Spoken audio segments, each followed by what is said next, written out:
Hello friends, welcome back to my channel middle class Nani. ఈరోజు అయితే మనం తిరుపతిలోని మంచినీళ్ళ గుంట దగ్గర ఉన్న రాజనాగేశ్వరి దేవి దేవాలయంకి అయితే వచ్చేసాము. ఇక్కడ మీరు చూస్తున్నారు చూడండి, నాగదేవత ప్రతిమలు అయితే చాలా అయితే మనకు కనిపిస్తున్నాయి. ఆగస్టు 9వ తేదీ నాగపంచమి. ఎవరైతే పెళ్లి సమస్యలతో బాధపడుతున్నారో మరియు సంతాన సమస్యలతో బాధపడుతున్నారో, శుక్రవారం రోజు నాగపంచమి. ఆ రోజు జంట నాగులకు నీరు, పాలు, పెరుగు, తేనె, పంచామృతాలతో అభిషేకం చేసి అక్కడే 41 ప్రదక్షిణలు చేసి తల్లిని వేడుకోవడం. తరువాత కుదుదోషము నుండి నివారణ కలుగును.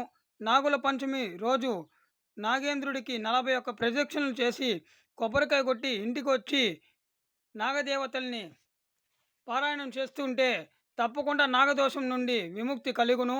అలాగే జంట నాగులకు శుక్రవారం రోజు ప్రత్యేకంగా పసుపు, కుంకుమతో పూజించిన మరియు అమ్మవారికి ఆ రోజు పాలు, పెరుగు, తేనె, పంచామృతాలతో అభిషేకించి ఆ తరువాత అమ్మవారికి చక్కగా అలంకరించినచో తప్పకుండా ఈ యొక్క నాగదోషం నుండి పరిహారం కలుగుతుంది.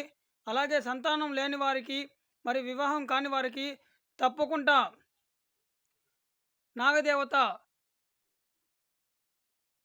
కుజదోషము నుండి నివారణ కలుగును.